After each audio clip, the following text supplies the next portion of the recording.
Very welcome, everyone. It's a pleasure to be together for this panel discussion. In this panel, we are going to delve into a very important and timely topic in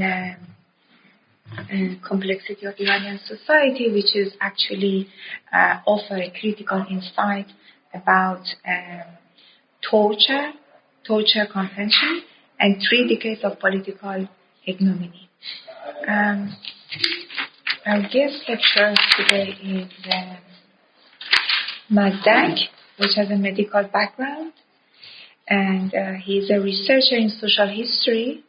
He did a master's degree in medical anthropology, and now he's doing final stage of his PhD, which is working on topic of torture, pain, and recantation.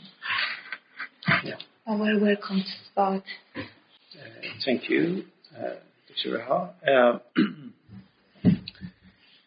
Dear all, I was supposed to present a 3 decades political ignominy, but I restrained it to 1 decade because it would be a very large program. So I asked my colleagues to change the title. My title now is The Emergence of Recantations in Modern Iran, the Dynamics of Torture and Confessions. I firmly believe that given the prolonged issue of coerced confessions in contemporary Iran, we must thoroughly investigate history to uncover the origins of torture and recantations.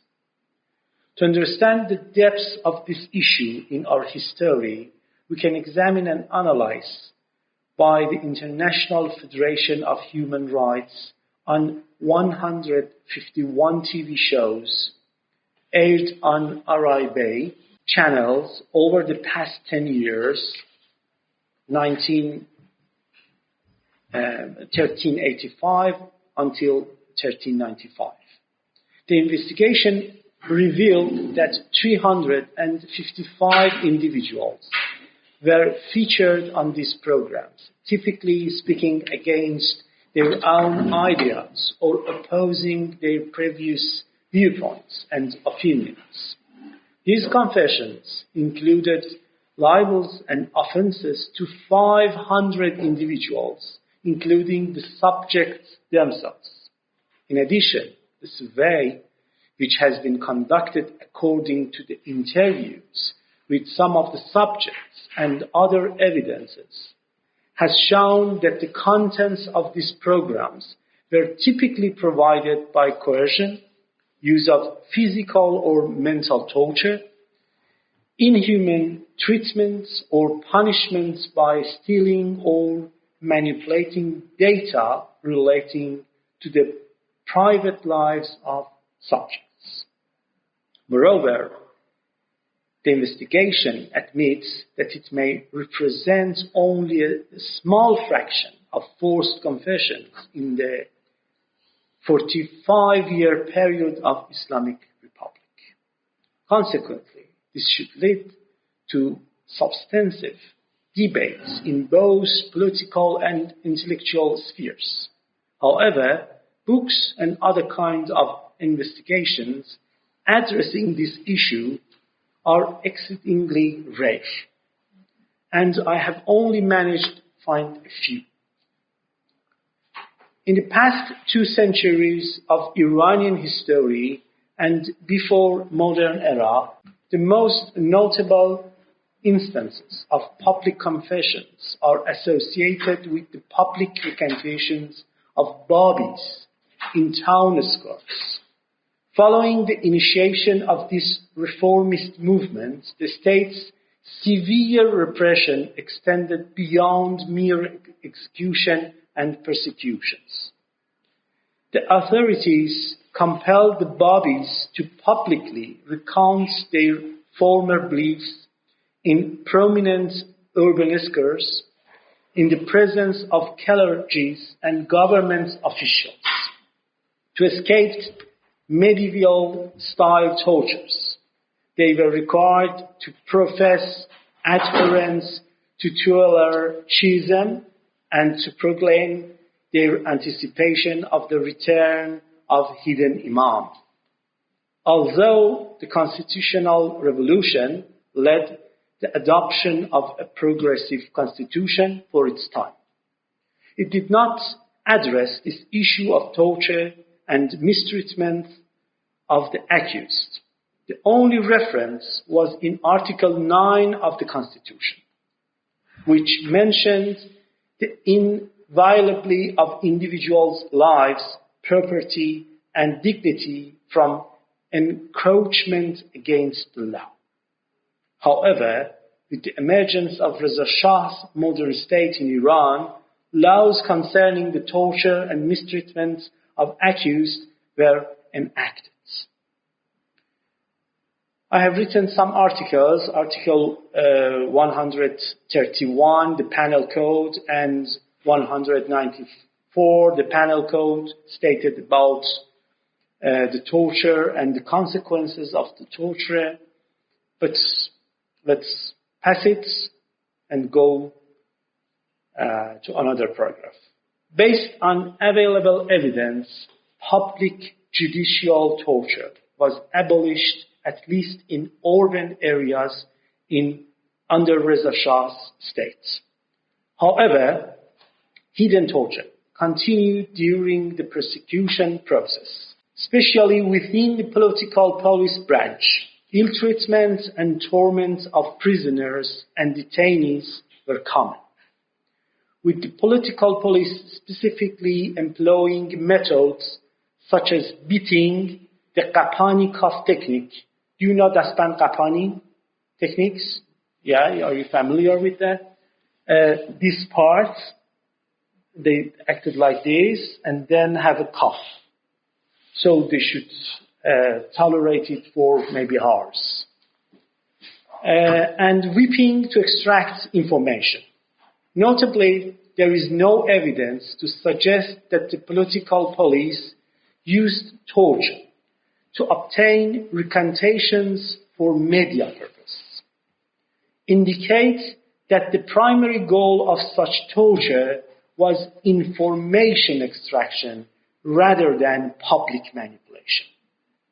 In some, judicial procedures, particularly in political matters, remained largely unchanged, and public executions and capital punishments also persisted. You can see Asghar Qatel execution in the Sepah Square.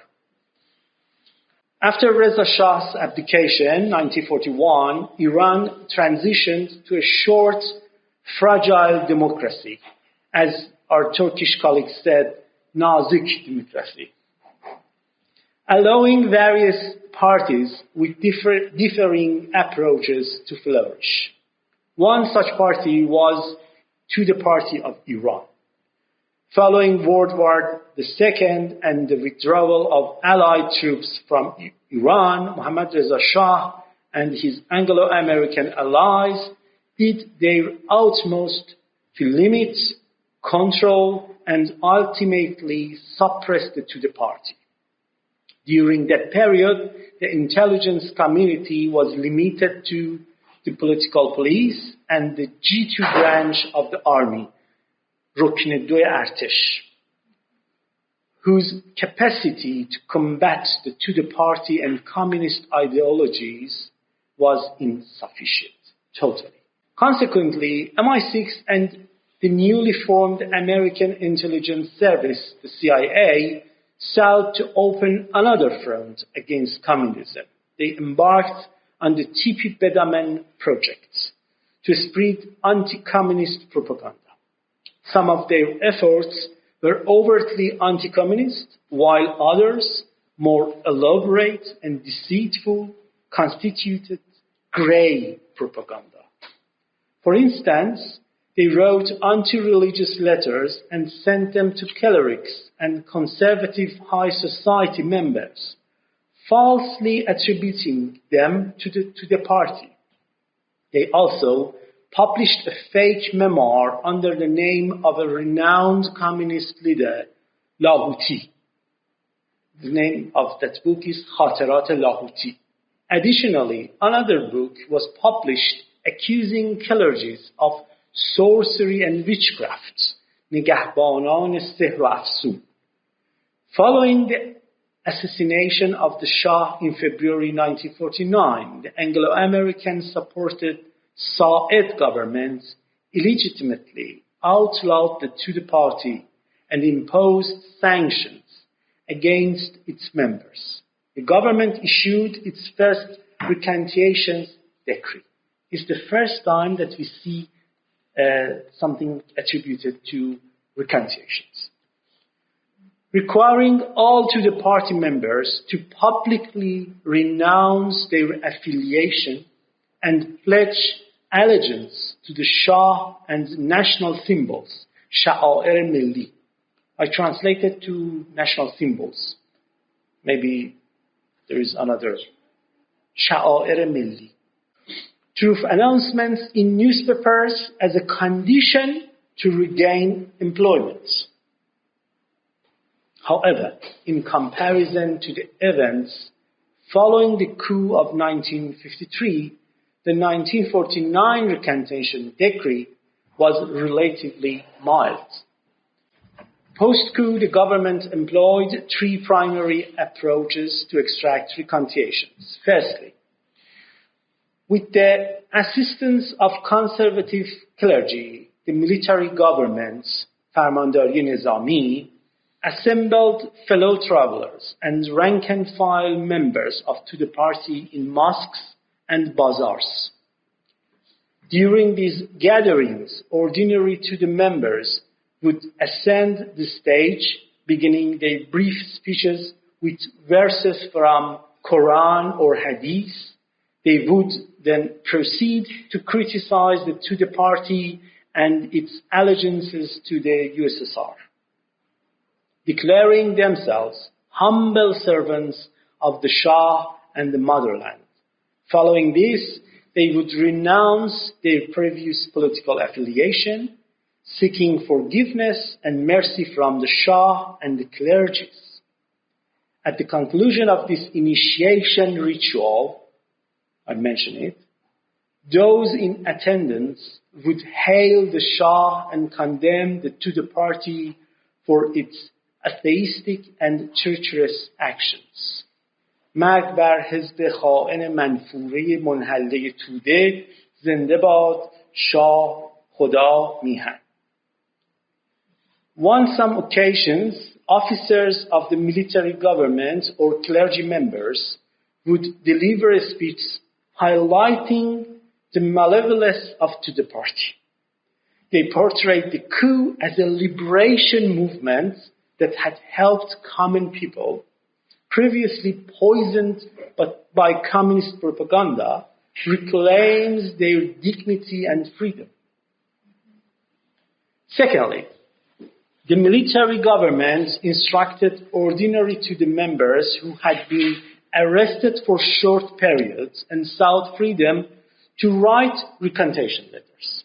These letters were to be sent to local or national newspapers to be printed as column ads. In some cases, they had to include their official photos, although women were exempted from these requirements.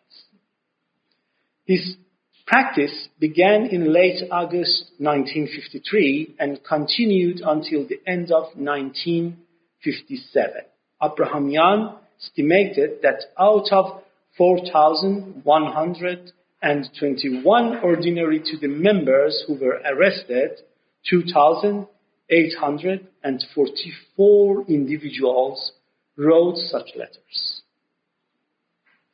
At first glance, these column ads resembled those published before the coup. However, over time, the letters became more elaborate, frequently including specific terms such as anti-religious beliefs, treacherous acts, espionage, financial corruption, sexual scandals, deceptive practices, plotting, and deviant behaviors. At the end of the letters, the writers would express loyalty to the Shah and the motherland, seeking forgiveness and mercy. Finally, the cadres and high-ranking members of the party were treated totally differently. Initially, they were subjected to brutal torture to extract information about the resources and other members. Those who cooperated with the military governments, either voluntarily or involuntarily, by disclosing information about their cadres and to the party resources, were placed in better cells with welfare amenities. They were treated differently compared to other to the party members who remained loyal to the party and attempted to withhold information. The next step, these repentant members was to participate in ceremonies organized by officials to express recantation in prison. During mourning ceremonies, they were required to go on a stage and speak favorably about the Shah and the glorious royal ancestry, Khandan Muazzam Saltanat. Following this, they would recite a piece or poem extolling nationalism and portraying the Shah as the defender of the faith and the nation. Subsequently, they would denounce the treacherous to the party, accusing it of espionage and plotting against the state. They expressed regret for having been deceived by communist propaganda and conveyed their gratitude to the military government for rescuing them and helping them recognize the depths of their misguided beliefs. In addition to presenting these speeches at ceremonies, these members were instructed to submit their pieces to newspapers and write articles condemning communism and the Soviet Union for a magazine specifically designated for such submissions, a Bratz. They also had to cooperate in official ceremonies such as 4th of Aban and 25th of Shahrivar. The final part of their process for regaining freedom involved signing a cooperation letter with the military government and later with Savak, promising not to engage in any political activities. This process continued until 1978, involving not only party members but also intellectuals and even athletes who attended press conferences to perform their recantations. Over time, the process became more professional and manipulative, with authorities refining their methods to make these recantations more convincing and acceptable to the public. However, due to time, constraints, I must wrap this up and move forward to address some important questions. So, the first question. What were the motivations behind the state's decision to extract and publish recantations following the 1953 coup d'etat? At the beginning of the process, the authorities aimed to counter the moral and intellectual leadership of the party. They used these confessions to paint a manipulative illustration of the party, portraying its leaders as being mired in financial corruption and sexual scandals, dependent on foreign powers, especially Eastern Bloc, and engaged in espionage activities. They believed that if these admissions came from the mouths of the party members themselves, it would have a great impact. The authorities assumed that these recantations would undermine the moral and intellectual influence of the party and assist the government in combating anti-communist ideas. Overall, the strategy was to delegitimize the Tudeh party and its members, thereby strengthening the government's position and diminishing the appeal of communism in Iran. So, the next question. What were the societal and political reactions to the publications of those recantations? The authorities continued to employ recantations over a 3-year period. However, after the establishment of Savak in 1957, with assistance from the USA, there was a reassessment of these methods. Savak assessment reached to this conclusion that society perceived these recantations primarily as a survival strategy. Individuals were viewed as confessing to save their lives or jobs. This perception led to a widespread belief that recanting under pressure was a practical necessity. There was also a prevailing sense of compassion towards prisoners who recanted, recognizing the pressures they faced. Overall, ordinary people did not take it seriously and often approached the issue humorously. Save your ass. Furthermore, Savak analysts concluded, I think he is Sabeti. I saw a letter, the analyst was so fascinating, so I think it is Sabeti. Savak analysts concluded that a brat magazine did not have a positive reputation among the public. Initially, they attributed this to the title of a brat, publisher of To the Prisoner's Thoughts, Afkar Zendaniyan Tudeh.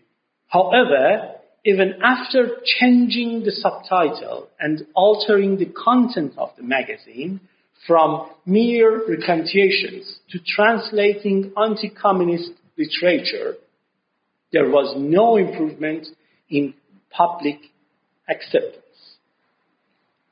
So, they ultimately ceased printing the Ebrat magazine after 4 years of publications, and Savak pursued more sophisticated approach.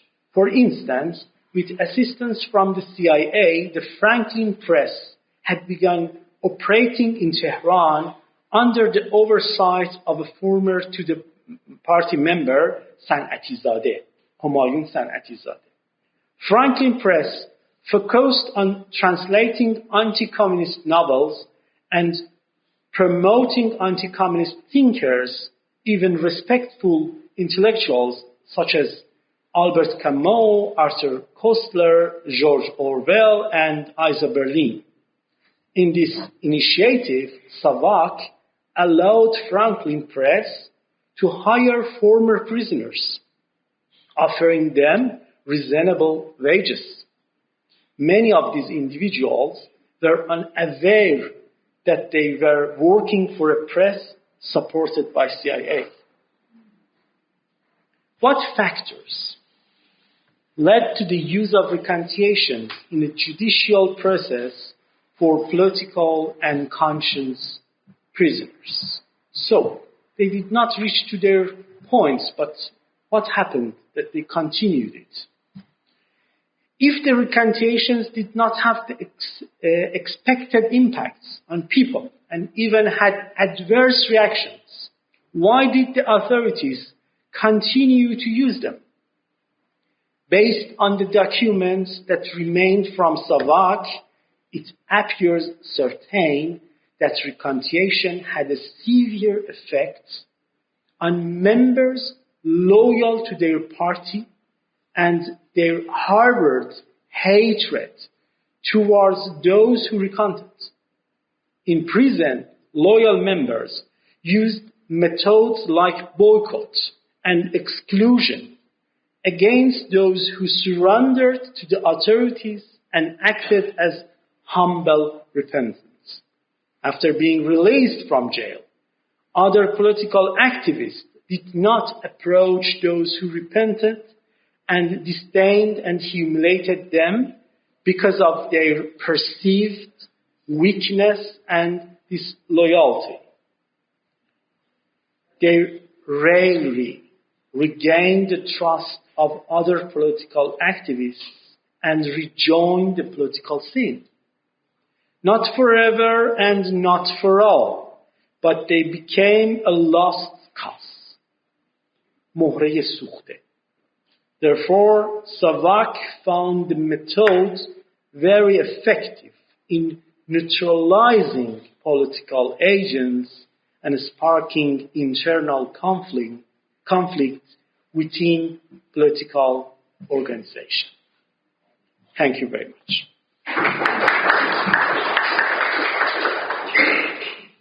Thank you so much. As we are moving to this more interactive part of this panel, we may ask also questions, and also we can share some academic insights or any kind of thoughts that can really help this research.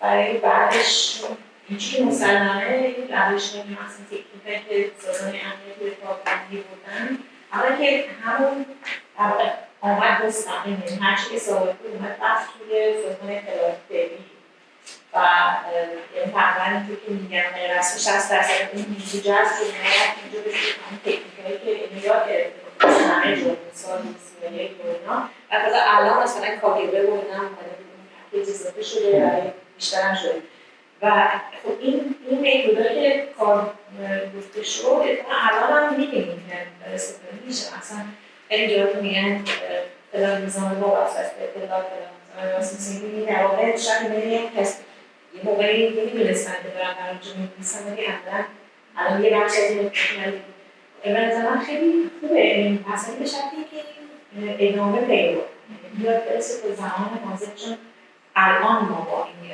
مسئله به طور جدی در می‌بینیم چجوری ایمورف شده تز دکترای من در رابطه با 3 دهه 1332 تا 1362 که من روش‌های مختلفی که برای اعترافات به اصطلاح ضد خودشون به کار میره رو بررسی کردم و 3 تا مقطع کلی رو من میتونم تو این 30 سال براتون باز کنم. مقطع اول از سال 32-33 شروع میشه تا سال 56 آبان 56 آخرین این اعترافات. از بهمن 57 اینا دوباره شروع میشه، یعنی حدود 1 سال خورده خبری نیست، تا تیر ماه 60.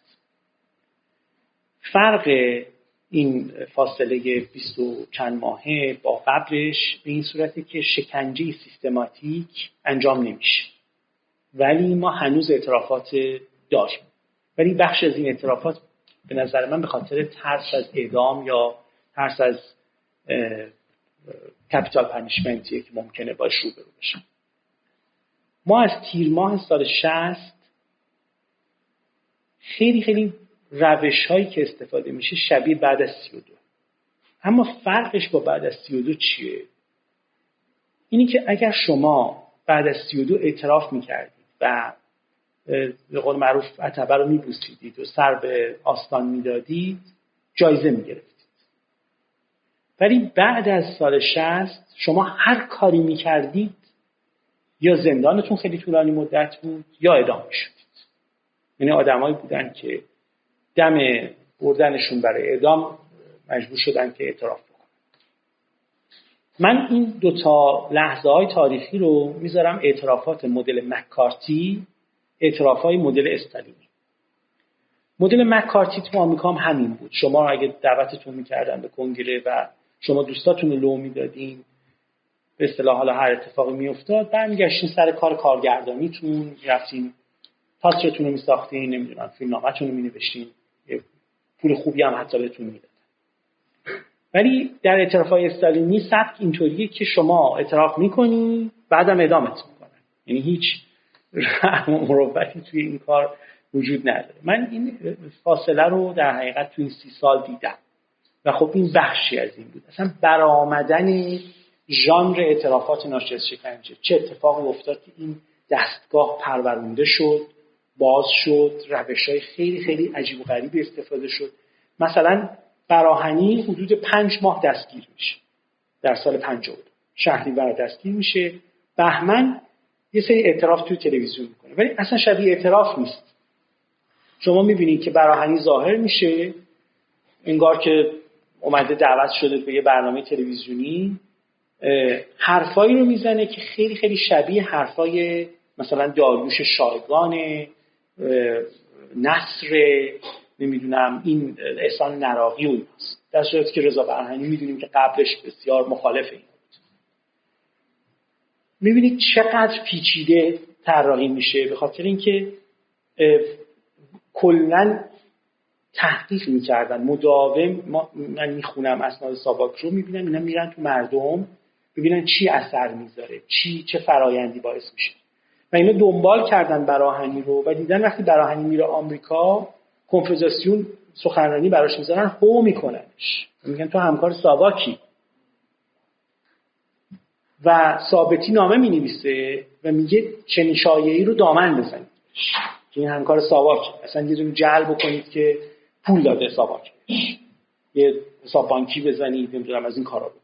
یعنی در حقیقت ما شاهد این هستیم که یک جنگ روانی خیلی پیچیده جلو میره و این جنگ روانی رو هم خودشون شروع نکردن، اول آمریکایی‌ها شروع کردن در ایران.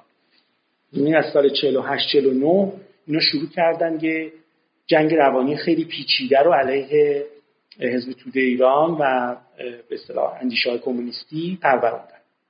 سپاس، موضوع خیلی مهمیه ارائه جان، واقعا خوب بود. ولی من یه سوال داشتم به جور همین براش تحقیق کنم. شما به منابع اشاره می‌کنید، مدارکی که دیدید، اینا محدودیتتون چی بوده؟ چه منابعی رو دیدید؟ اگه حالا توضیح بیشتر بدید، مثلا چجوری تحلیلشون می‌کنه؟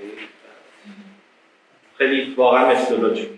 ببینید مطمئنا منابعی که الان مراکز بررسی اسناد ریلیز کردن یه منابعی که مثلا در مورد سالهای 1950 1960 1970 که در آرشیو مرکز اسناد ملی وجود داره و شما میتونید مکاتبات رو ببینید و بحثا رو بخونید، یا در مرکز اسناد انقلاب اسلامی که ساواک، شهبانی و دادستانی رو دنبال میکنه و شما این مدارک دنبال بکنید، شما میتونید ادعا بکنید که یه سلکشنی رو از این مدارک دیدید. این که شما این سلکشن رو کرده باشین یا اون کسی که اینا رو برای شما ارائه داده باشه و در اختیار شما گذاشته باشه، خب مطمئنا دومیه و اونها این سلکشن رو انجام دادن و ما نمیدونیم که مثلا میگم همکاری روحانیون در اون مراسمی که بهتون گفتم، در مراسمی که در بازار یا در مساجد انجام میشد و اینها عموماً گفته نمیشه. شما میدونید که نطق‌های آیت الله کاشانی از اواخر سال 31 تا اواخر سال 32 چند بار رفته ارشاد و اون قسمت‌ها حذف شده. یعنی نطق‌های آیت الله کاشانی از اول مثلا تا آخر زندگیش اومده، حدود 1 سال ازش کلاً برداشته شد. ما همه اینا رو میدونیم، ولی آن چیزی که هست بیشتر مکاتبات ساواک، مکاتبات فرمانداری نظامی، تحلیلایی که ساواک ارائه داده یا تحلیلایی که ساواک گذاشته رو این، یا گزارشایی که ساواک به نخست وزیری اعلام کرده و اینجور موارد هستش. فقط برای که روشن پس یعنی منابعتون منابع دست اولیه که از طرف سازمان اسناد و کتابخانه ملی اینا منتشر شده و شما بهشون دسترسی دارید؟ هم هستش، در بازار هم هستش، مثلا اسناد ساواک، چپ روایت ساواک و مراکز دیگه. گفتم مرکز اسناد انقلاب اسلامی، مرکز بررسی های اسناد وزارت اطلاعات ایران. بله. چرا؟ ببینید کار من همیشه فکر میکنم که سازمان‌های اطلاعاتی دروغ، یعنی فرض اول هم اینه که اینا دروغ. خب ما باید چک بکنیم که آنچه که اتفاق افتاده آیا اتفاق افتاده یا نه. خوشبختانه خاطرات زندانیان سیاسی تو دهه 30 خیلی گسترده در دسترس هست. ممکنه خاطرات زندانیان سیاسی در دهه 60 هم در دسترس باشه، ولی در مورد دهه 30 به این صورتی که اولا سالها چاپشون میگذره، نقدا بهشون وارد شده، حرفا زده شده، اون به قول معروف دروغای قضیه، خودستایی‌های قضیه، این حرفا بیرون اومده، خودشو واضح کرده. من تمام تلاشمو کردم که در دو سطح برم جلو، هم از بالا ببینم و هم از پایین. حالا مدیون استادم هست. خیلی ممنون. من یه کوچیک فقط قبل از اینکه شما بفرمایید، منم خیلی سعی می‌کنم یه جور از لحاظ اکادمیک ببینم مسئله رو. یه کاملا متوجه هستم به منطق بحثی که شما میبرید جلو، ولی یه جورایی اصولاً شیوه در واقع این پابلیک کانفشن یه جوری ابزار پروپاگاندا هست برای اینکه استیت نراتیو رو در واقع لجیتیمایز بکنه. درسته؟ بنابراین یه کمی توی همچین مسائلی یه وقتای خیلی مهم خوبه اگر که محقق بتونه یه حالت کامپراتیو یه مقایسه بکنه بین افراد مختلفی که از گروه‌های مختلف در این زندان‌ها شکنجه شدن. درسته؟ مثلا همون دوره رو که ایشون هم اشاره کردن توش مطالبی هست، چون منم در این زمینه کمی خیلی کم کار کردم. اگر شما درباره عرب الاحوازی کار کنید یا درباره بهایی ستیزی، مثلا سایت بهایی ستیزی اگر کار کنید، یا درباره سایر گروه‌های حتی مثلا مجاهدین یا گروه‌های دیگه، خیلی اتفاقا پیدا می‌کنید یکی از شیوه‌های شکنجه ناپدیدسازی افراد بوده. یعنی افرادی مفقود میشن در همون دوره کوتاهی که شما میگید در واقع هیچ اتفاق نیفتاده. نه من نگفتم اتفاق. یعنی شکنجه سیستماتیک. آره. نه این چیزه حتما درسته.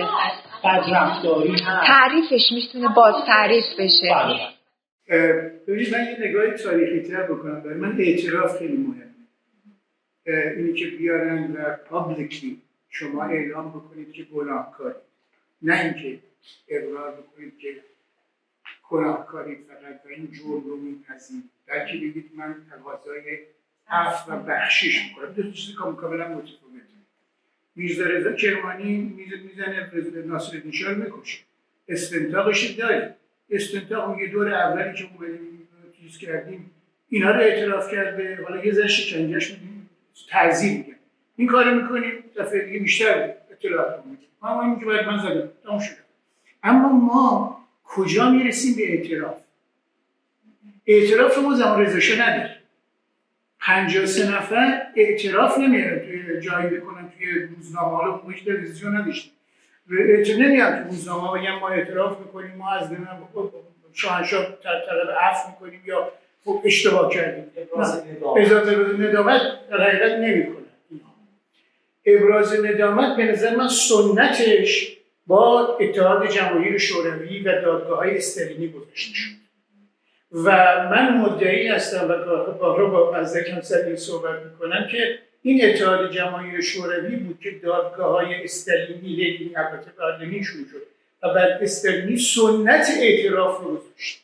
به همین خاطر شما نگاه بکنید ما زمان رضا شاه نداریم، بعد از زمان محمد رضا شاه بعد از کودتا 28 مرداد اعتراف کرد، الگو برداری کرده.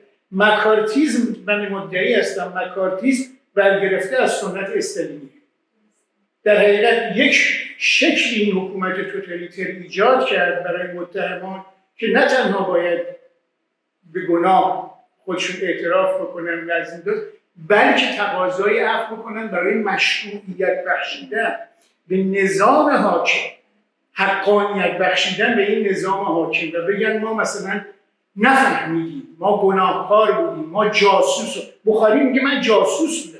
اما میشه نظریه پرداز بزرگ حزب کمونیست شوروی میگه من جاسوس بودم. میگه من جاسوس بودم اومدم اینجا، چیز بودم، نفوذی بودم، اومدم اینجا زینه‌ای اومدم خراب کنم این دستگاه بسیار محتشمی که شما دارید. به نظر من تفاوت این رو بزنیم که اعترافات خیلی به حکومت‌های توتالیتر گره خورد و یا شبه توتالیتر. کاملا با شما موافقم، برای اینکه پروپاگاندا تئوری هم در واقع همینو میگه که تئوری‌های تبلیغاتی هم در واقع همینو میگن، میگه که بحثش همین هست. میگه وقتی که ما در واقع اعترافات تلویزیونی یا اعترافات عمومی داریم، منظور این هستش که 2 تا کار انجام میده اون قدرت حاکم. 1، داستانای خودش رو میخواد تثبیت کنه در بین مردم، و 2 اینکه در واقع بگن که ما خطا کردیم و طلب عفو بکنن از اون پادشاه یا از اون سیستم. بحث منم در واقع بیشتر همین بود که چطور به عنوان یک تئوری که شما دارید می‌ذارید، یک آرگومنتی که شما دارید در واقع میدید به آکادمیا، این بحث نشون داده بشه که چطور جمهوری اسلامی از این موضوع استفاده کرد برای اینکه استیت نریتیو خودش رو در واقع مینتین کنه. توی الان ما یه اتفاق دیگه برعکس داره برامون میفته در ایران. اگر کسی میاد حرف میزنه میگیم آها پس این یه چیز دیگه است، درسته؟ یعنی کاملا برعکس شده. حالا چطوری ما میتونیم اینو 2 مرتبه بخونیم به عنوان یه محقق؟ نه، ارزش کار شما به نظر من این هستش که شما دارید میخونید چطور اون اومد نراتیوهای خودش رو در واقع بین مردم تثبیت کرد. چون که ما هنوزم که همیشه وقتی یکی میگه مجاهد یا بهایی یا عرب الاحواز یا نمیدونم هر کدوم از اونها میگه، ما پیش ذهنمون یه چیزایی هست هنوز ته ذهنمون، یا کرد یا این بحث من بود دارم. اگه نگاه بکنید به تاریخ ایران، شکنجه یه سنت فرهنگی ایران مدرنی یه نگاهی اگر بهش بگیم مدرنیته، شروع مدرنیته بوده که یه عده میگن که این کار درست نیست، اصلا نباید انجام. شما نگاه بکنید قبل از مشروطه کسی ایرانی نداشته، چیز طبیعی بوده در فرهنگ ایرانی. و شما اگه نگاه کنید بعد از فتح تهران، بعد از ادوارد گرام و تغییزاده می‌بینید کارهایی که شما دارید این درست نیست از هیومن رایتس و اعدام شیخ فضل‌الله یا این کارهایی که شده این باید جلوگیری بشه و تغییزاده هم تایید می‌کنه. و اگه نگاه کنیم به تاریخ ایران، یه نوع ایمپروومنت بوده در حقیقت اونهایی که مدافع مدرنیته بودن این محدود کرد. چقدر سوال من اینجاست چقدر باید جدا کرد از شکنجه به اون ابزاری که وارداتی، یعنی این وارداتی نیست در حقیقت این مقدار خیلی زیادیش از خود فرهنگ ایران اومده و یه عده سعی کردن اینو تعدیل بکنن و تا حدی موفق بودن. اینو چقدرش شما وارداتی میده، چقدرش از خود فرهنگ ایران ممکن خود سیستم اصلا تایید نمی‌کرده، ولی افرادی بودن که اصلا با این فرهنگ بزرگ شدن و می‌خواستن این کار بکنن برخلاف مقرر. ببینید یه کتاب وجود داره به نام زمانه مدرن و شکنجه برای اسکات، حالا اسم کوچیکش اگه خواستید دقیق تر. این توصیف میکنه، میگه که جوامع با مدرن شدن متمدن‌تر میشن و اون ابزار آلات شکنجه و اینها رو کم کم ازشون دور میشه. مثالای نقض چنین روند خطی خیلی زیاده، مثل آلمان نازی. در آلمان نازی ما در آلمان قبل از آلمان نازی کلی موسیقیدان، روشنفکر، دانشگاه‌های فوق‌العاده خوب، تعلیمات عمومی پایه و همه اینا رو داریم و باز می‌بینیم که بعد از سال‌های 1934 و اینها چه شکنجه‌های عجیب و غریب و خلاقانه‌ای، متأسفانه اسم خلاقانه رو به کار می‌برم ولی واقعا خلاقانه‌ای برمیگرده به صحنه. سوالی که در برابر شما هست اینه که آیا بمب از از انداختن بمب و کشتن آدم‌ها از بریدن گردن یک آدم جلوی دوربین انسانی تره؟ من میگم که من به داریوش رجالی برمیگردم. در اول کتابش جوک داره، میگه وقتی صحنه‌های شکنجه تو دوره قاجار رو به پرویز ثابتی نشون میده، پرویز ثابتی بهش میگه ببین رضا شاه ما رو از چه توحشی نجات داد. کسی که اون فجایع رو در کمیته مشترک ضد خرابکاری رقم زده و طبق چیزهایی که من گیر آوردم 57 نفر فقط زیر شکنجه کشته شدن در فاصله 1970 تا 1977. 57 نفر شکنجه بای فورس. این آدم شبیه همون فرایندی که تقی‌زاده فکر میکنه، یعنی فکر کنه مدرن شدن ما رو نجات داده. من توضیح دادم در مورد رضا شاه. ببینید شکنجه میره زیر زمین، چه متدهای شکنجه استفاده میشه، چه چیزهایی حذف میشه، چه چیزهایی باقی میمونه. من نشون دادم که دستگاه قضایی همونقدر بی رفت باقی میمونه، همونقدر وقتی حکمو میدن به قاضی و میگن اعلام بکن همون حکم رو اعلام میکنه. چنانکه ارانی به طنز میگه که حکم من که مشخصه، من فقط دفاع از اعتبار و شرفم میکنم. یا کپیتال پنیشمنت ادامه پیدا میکنه، یا اعدام در میدان توپخانه یا میدان سپه ادامه پیدا میکنه. یعنی خیلی از چیزها باقی میمونه، بعضی چیزها میره زیر زمین. ما این نمیتونیم بگیم این متمدن تر شدنه، ما میتونیم بگیم این پیچیده تر شدنه، ما میتونیم بگیم این توانمندتر شدن حکومت در نشون دادن یک توان خیلی ویژه‌ای. اون چیزی که فوکو میگه که خب به جای شکنجه میان دیسیپلینایز میکنن، شما رو در بستر جامعه قفلت میکنن و نمیذارن تکون بخوری. این خیلی با اون چیزی که ما طی کردیم، حداقل از نگاه من و با توجه به تحقیقات کوچیکی که کردم، متفاوت. خیلی ممنون. خواهش میکنم. خیلی متشکرم.